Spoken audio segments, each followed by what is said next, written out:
तर सर्वप्रथम मी इथं घेतलेलं आहे, दही घेतलेलं आहे, बेसन पीठ घेतलेलं आहे आणि इथं हळद घेतलेली.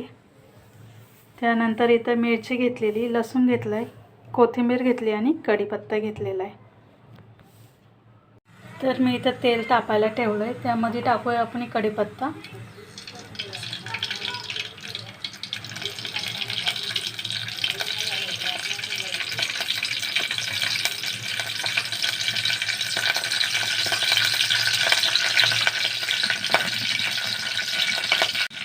त्यानंतर मोहरी टाकलेली आणि जिरे टाकलेले आणि हिरवी मिरची आणि लसूण वाटून घेतली होती ती टाकते.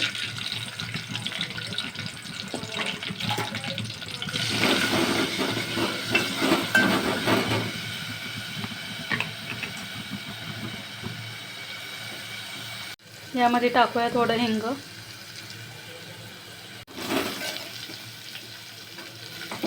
मिरची आपली परतून झालेली. आता त्यामध्ये आपण इथे मी दही, एक चमचा बेसन पीठ घेतलेलं आहे आणि हळद टाकलेली, तर ते टाकूया आपण.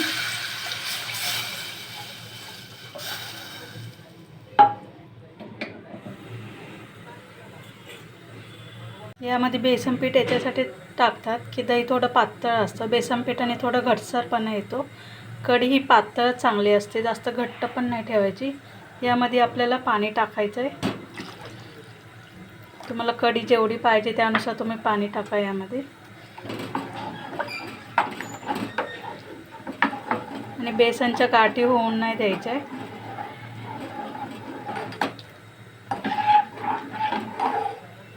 दह्यामध्ये टाकतानाच बेसन पीठ पूर्ण हलवून घ्यायचं म्हणजे गाठी होत नाही.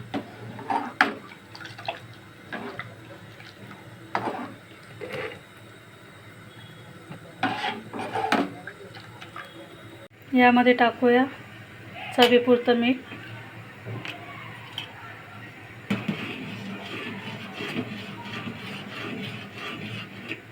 बघा आपली कढी थोडी घट्टसर होत चालली, पातळ नाही आहे जास्त. कढी बोललं का कढी भात, शाळेचा कढी भात खूप जास्त आठवण येते त्याची. शाळेमध्ये आम्हाला भेटत नसायचं, म्हणजे 5वी ते 7वी पर्यंतच असायचा, पण आम्ही गपचूप लपून छपून कढी भात खायला जायचं आवडीने. शाळेची मजा वेगळीच. कढीला आपल्या उकळी आलेली बघा, मस्तपैकी कढी झालेली.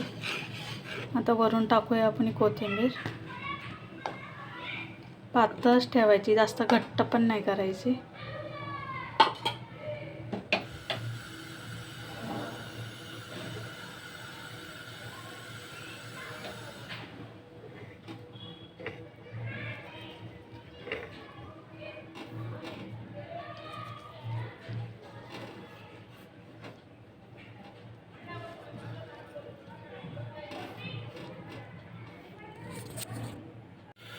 कढीला छान असा रंग आलेला आहे. आपली कढी झालेली आहे बनवून.